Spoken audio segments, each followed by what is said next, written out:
Kings of Dirt and the GXCC races are proudly brought to you by Northwest Bulk Carriers and all of the GXCC's co-sponsors.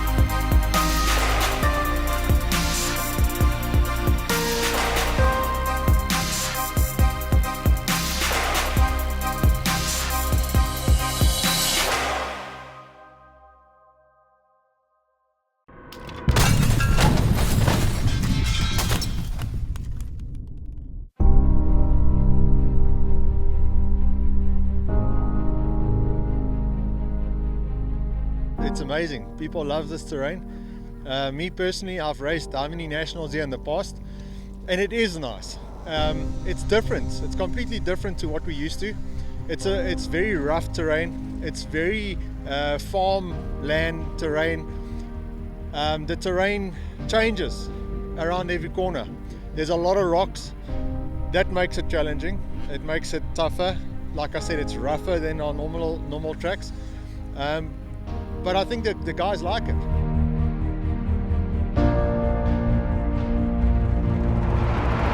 I hope so.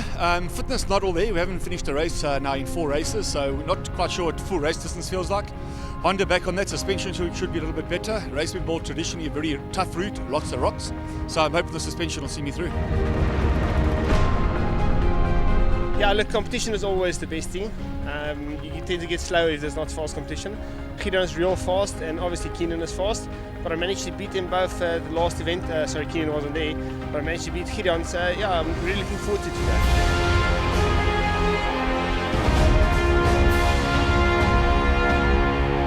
I've done a few races here. It's a really good track. It has all types of section, fast, rocky, and I feel like it suits my riding style, and I think it's going to work in my benefit today.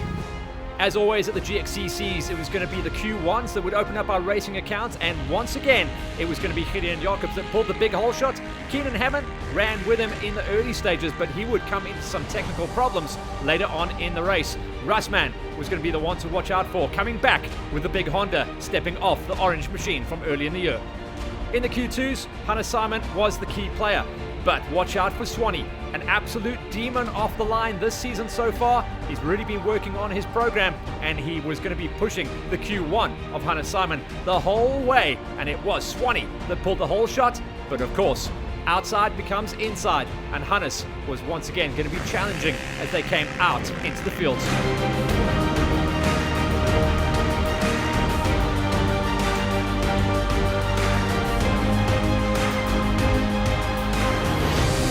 On the Masters lineup, it was once again a massive hole shot coming out of the 421 Racing squad of Brian Herbst.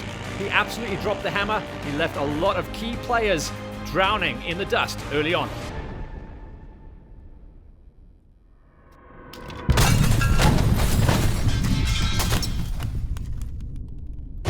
Early on in the race, and it was the usual suspects out front. Gideon Jacobs trying to run and hide.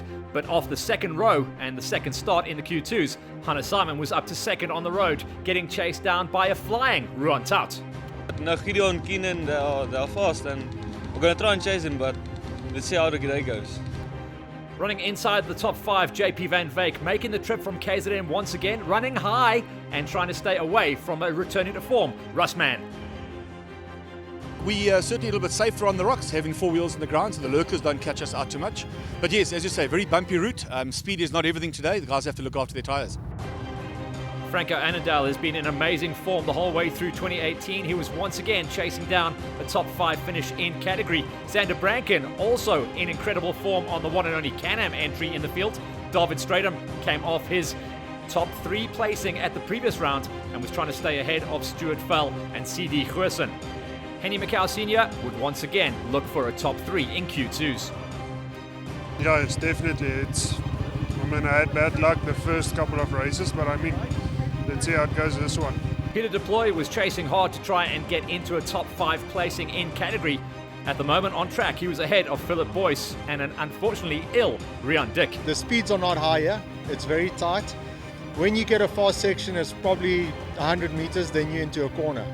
So I think that's what makes it fun for the guys. You know, it's not hang on the cable, it's not just sit on the bike and ride. You actually have to think, you're actually working, and it's a challenge, I think. Paul Duplessis had his own challenges on lap number 1, getting caught in the dust bracket and unable to close down on the riders ahead of him. Himself and Dierwold van Staden trying to figure out how to get faster.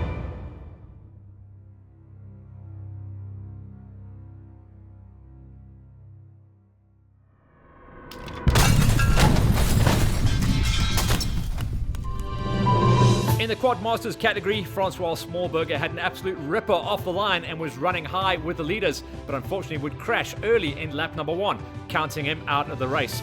Further up the road, it was the usual suspects as always pushing on to try and chase down the big results. A good lineup of Masters meant everyone was going to have to drop the hammer with only a couple of rounds still to count on the season. I've been battling in the beginning with being unfit, getting more into the rhythm. I've been doing a lot more practicing with doing other series.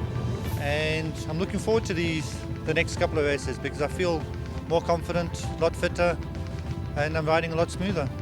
He was indeed. Steed went on to score an incredible number 3 finish and a ton of points. Steph Bester was second this time around, and it seems to be his usual position in 2018. But we know he can walk away with wins and championships. But the incredible story of the day was backing up his first ever GXCC win at the previous round with another win. Brian Herbst is a man on fire in the second half of the season. It's taken him a while to figure out how to get the job done, but GXCC Racing is pull the pin hard, get out front, leave the guys in the dust. Herbst takes his second win of the season for the 421 Racing squad. He beats out a returning to form Steph Bester and Steve Wilkinson, with Fernando de Santos just down in 4th place off the box, Pete Swanepoel in 5th. Yeah, last time unfortunate break on the bearings. This time I need to stay ahead. I think the points on our class are very close to each other, so I need to get the win today. At the halfway marker of the race, the 2 category points and championship race leaders were gone out front. Jacobs and Simon controlling all of the race. The big story was the guys trying to climb the ladder. JP Van Veek was in amazing form, staying ahead at this point from David Stratum and coming back from early problems on his quad, Keenan Hammond. Gideon's been on pace the whole year. I think today it's just going to keep it consistent and try finish the race to look at the end game. Keenan was one of the 2 main players that had major problems on his machine. Himself and Rysmierbult were fighting through the mechanical gremlins. We're still busy rebuilding the KTM. We've taken a bike motor to put into the frame. So the traditional KTM quad motor's out. You know, the motor's 9 years old, and I think guys don't realize to be racing quads competitively, we're running on 2007, 2008 quads. So these motors are very old. Even the Honda, it's a 2007, it's been rebuilt a couple of times. But they are traditionally a little bit more reliable. It was looking like the Q2 podium was locked out, certainly the top 3 places, but Rian Dick, CD Goosen and Peter Deploy were fighting it out to pick up the last crumbs of the points.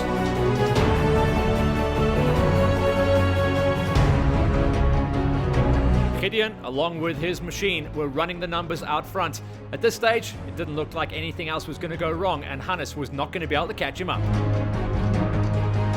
Guys, real tough route. Lawrence did his absolute best to make us tired today. A hand killer. Promise you guys, real fitness tested today. With the top 2 placings overall decided, 3rd place was now up for grabs. David Stratum was absolutely charging. He'd got around JP Van Veek and was starting to run the numbers. Xander Branken, after having an amazing season so far, was once again eyeballing the podium. Rysmierbult, even though he had his issues on his machine, was still doing what he could to keep on going. No nerf bar on the left-hand side, meaning that a slight loss of control, in his words, was going to be a challenge for the rest of the day. Rian Dick was also charging, trying to get himself into a top 5 placing in the Q2 category. He had made the pass and got away from Goosen. A big story though was Peter Deploy was narrowly hanging on as a fight back was coming from Stefan Swanepoel. He'd had issues early on. Yeah, I'm trying my best to stay consistent. I hope my bike keeps up. I mean, I had mechanical failures in the season, but let's see how this one goes. Round number 5 got wrapped with once again another big win coming in from Gideon Jacobs. He has truly got a stranglehold on this championship with just 2 rounds remaining after this one.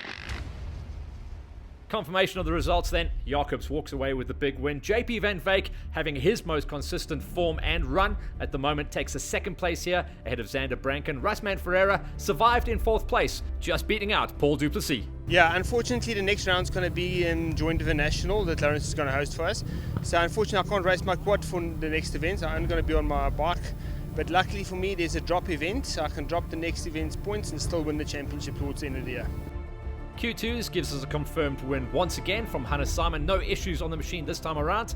David Stratham bangs a number 2 spot once again, beating out Henny Macau Sr. and Franco Annandale.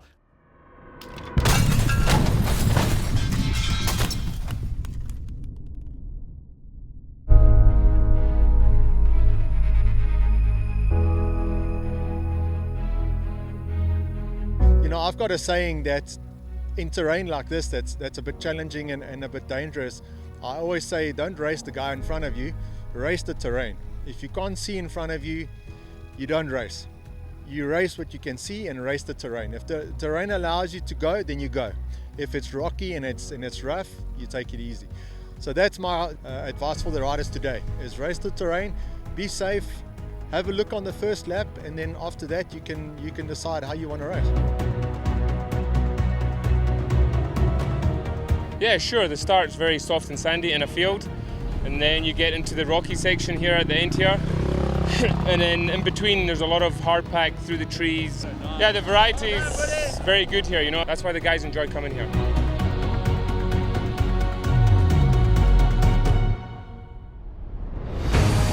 For the bikes, the OR1 Big Bangers was once again open up the racing account at Rysmierbult. JC Nienaber has been a revelation this season, and once again he rocketed out front to run clear air. Ruan Potgieter was the 2nd best and ran with him, but the big story was King Kenny Gilbert, stuck in the dust, stalled off the line. Yeah, you know, I just came in not knowing what to do in the O2 class. I mean, it's a packed class, and just took it race by race, getting used to the 2-stroke, as you say, and yeah, just making it work. And Schimmels have put together a sweet bike. I'm really enjoying it. So yeah, just keeping on with keeping on. In the OR2s, JJ Daisel, championship points leader, controlling the cheese at this point of the season. But with a stacked gate, it was going to be hard to run the numbers this time around. Taki Bodjodges was back on the numbers and ran great pace to see clear air. Jason Fenter ran him close early on, but would have his problems later on in the day. And once again, it would be the championship leader, JJ Daisel, that would run Taki the closest. Yeah, no, for sure. I'm excited to be here. I'm pretty much here just for practice for the National in a few weeks. And yeah, OR3 is, even in the Nationals this year, it's just been neck and tooth the whole way. So, no, I'm excited, and yeah, I think we'll just see how the day goes. Cox would line up along some of the big stars in the OR3 gate. Jared Kutsia has been a real strong rider the whole way through the championship and tough to beat on his day. But this time around, he was going to be pushed super hard with a motocross kid, Brad Cox, banging bars straight out the gate. Championship leader Darren McLeod was stuck in the dust, but he was still in with a shout of climbing the ladder later in the day.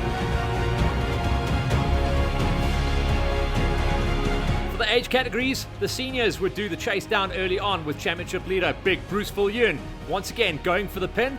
But in turn number 2, it was Wade Blau that put his 2-stroke out front. Those two would have a battle for the rest of the day.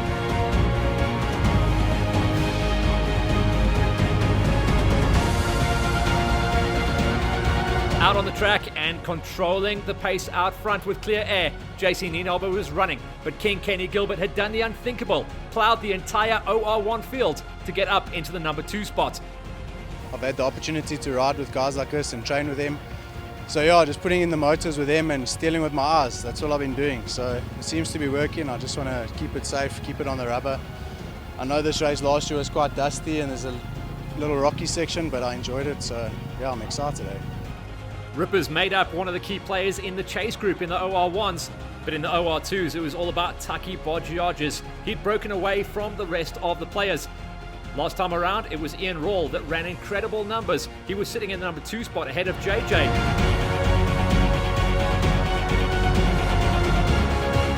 Second out of the gate, Jason Fenter unfortunately also couldn't find his rhythm. A couple of crashes on lap 1 held him back. The rest of the OR2s were lined up and good to go. In the OR3s, Bradley Cox saw clear air and he was chasing the cheese, trying to get up to run inside of a top 5. Darren McLeod was sitting number 2 spot as championship points leader and staying away from the chasing pack. Big story on lap 1 in the OR3s was Coetzee had crashed and was out.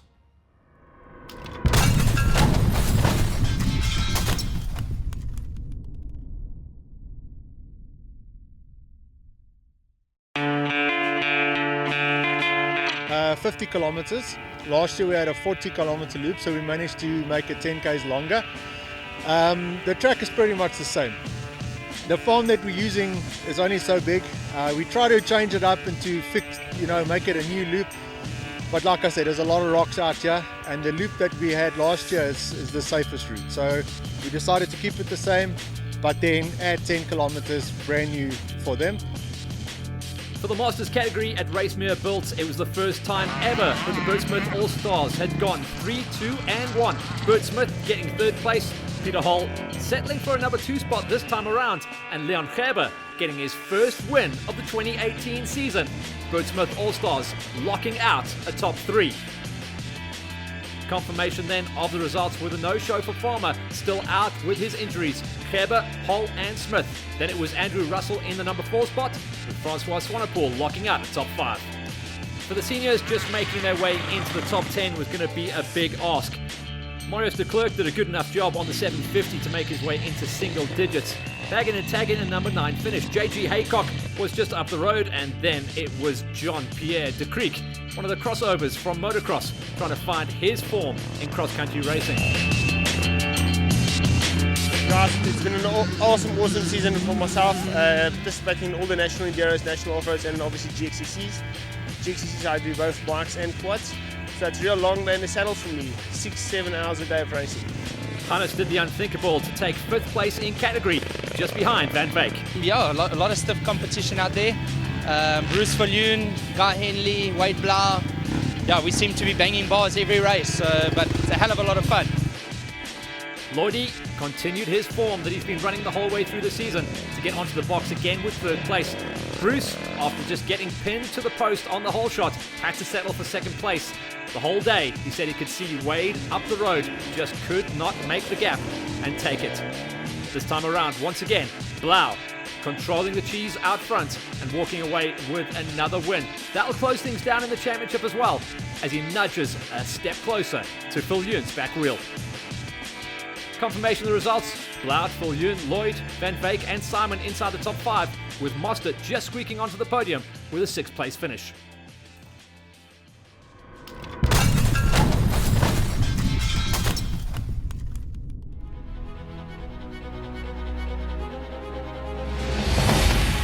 For the ultra-competitive high school category, Kieran Brown found time in his stacked schedule, normally out doing rock hopping events, to come cross-country racing. He found a 9th place finish after just having some issues out on the track. Dylan Jonker got an 8th place with Jean-Ruben Buerta up in 7th, but starting to get closer to the top 5, it got a little bit wild. The battle for 5th place was between Vian Wenzel and Josh Johnson. I'm looking forward to this race. Last year this race was quite tight and there were some technical sections, so I'm looking forward for today. Hopefully I can put it out. Pelter came into the season as championship favourite, but as yet has not taken a win in the GXCCs. Storm Viljoen had his problems on the day this time around, only managing a 4th place finish. That meant Nardis Robbie was going to be inside the top 3 once again, finding his form after a mid-season blip kept him out of the podium placings. The only 2-time winner so far on the season has been Lo Pretorius. No win this time, but 2nd place keeps him in the championship hunt. It's been up and down. Every race is different, fast races, tight races, and every time the result is different. I'm calm, just taking it as it comes. Last race wasn't the best for me. I got a hold in my radiator, but I still managed to get a finish. But yeah, I'm just going to try to get a good start this race. Pelter, with the mantle of Mr. 125, finally got the monkey off his back at round number 5. He takes the win ahead of Pretorius, Robbie, Viljoen and Johnson. And finally, Pelter becomes the 4th winner of the high school category. Out front, halfway through the race, JC was controlling, but Kenny was now coming. You know, the guys have stepped it up, and they do every year. You know, everyone's training hard, everyone's got the sponsors coming, so it's really nice. It's really good to see for the sport, you know, it's definitely growing. And yeah, look, the OR1 start first, so it's pretty much race start to finish, because you don't know when the guys are coming behind you. D'Artagnan pushed hard in third place, and there was a cluster of riders still running inside the top 5, running together. No man's land, though, was starting to get bridged by Taki Bodgiodges as he continued to lead in the OR2 category. John Kerr de Lange was fighting hard to remain inside of the top 10 for category. Ian Rawle was still trying to nurse an overheating machine. Eventually, he would drop out early in lap number 2. The new 10K section that we put in is tight. It's really tight. Left, right. It's all in the back here. The juniors actually raced there last year. So the guys are in for a treat. They're going to do 40 kilometers, then they're going to see the pits and think they finished, and then they got a 10K to do. So yeah, very excited for them. Like you said earlier on, you know, it's the favorite for the guys. So it is going to be dusty, but the wind's blowing nicely today, so I think that's going to help. For the OR3 category, Bradley Cox was having an incredible debut for racing at GXCCs for the first time, and McLeod was now in his solid number 2. Ja, die R3 competisie is tough. Ja, almal is vinnig, almal kompeteer mekaar. Dis net close racing. Lap 3 of the event was showing that JC Nienhaber had got his strategy absolutely spot on. He was controlling a 30 to 40 second buffer every single time he went out of the pits. The big story though, it was Altus de Vet who now got himself up into third place, ahead of D'Artagnan, with Taki still controlling the lead in OR2. Dust was a major factor today. Really struggled getting past the big bikes, but I kept it safe, kept it smooth, and really happy with my result. Ryan Ripley has been a bit of a revelation this year on the support side of the team for the factory Husqvarna squad, but starting to bring home big results. He was inside of a top 5 overall. Yeah, it was really good. I managed to get a good start, and yeah, I led from the start. And first lap, just yeah, I saw what it was about. Quite enjoyed the track a lot. Hats off to Lawrence. I mean, it's not much different riding to what I'm used to, but no, it's really nice. And yeah, I just got consistent on my laps, and yeah, it paid off. Heading into the final stages of the event, it was looking like all positions were starting to get locked out, and the final deciding passes were about to be pulled in each of the categories. The main pass, though, was within 5Ks from the finish. Kenny hit the front. Just that last bit, I just couldn't hold on anymore, and then the King Kenny there passed me in the last 4Ks or 3Ks. I'm a bit disappointed that I didn't push hard enough. Tight race, I was so close that I had the lead from the start. But yeah, that's how it is, in my whole shot Husqvarna brought me home. I'm happy. An absolutely nail-biting finish that no one had called. It was an incredible charge from Kenny after being lost off the line to pass all of his competitors and be the first to the flag. JC second. That would have been a tough pill to swallow. D'Artagnan did an incredible ride through the day to get over his problems and beat out de Vet, but Rippers, the surprise of the season, with a high 5 finish. Yeah, I was digging deep. My heart rate was to maximum. It was actually the last 3Ks or last 5Ks was very rocky and twisty. So I just tried to dig deep and just go as hard as I could. And then caught up right behind JC, and he kind of took the inside, I took the outside, and it was like a gentleman pass. He wasn't aggressive, I wasn't aggressive, so well done to him. Things will be tightening up in the championship for the OR2s. Bodgiodges back on top with Dazel in second place. Delport, Catlano and Vanny Kirk round out a banger top 5. Yeah, it was a nice combo of everything. We had lots of slow sections. I wouldn't say too many fast sections. We didn't really get much time to open the bikes up and rest. Hard work, but I enjoyed it. A nice combination of a loop. The only problem was the dust, and you had to ride with your head, give a nice gap and go from there. For the OR3 category, Bradley Cox takes his inaugural win of GXCC racing, first time of asking as well. McLeod will be happy with second place ahead of Van Josveld and an improved ride from Byron Pretorius to take fourth.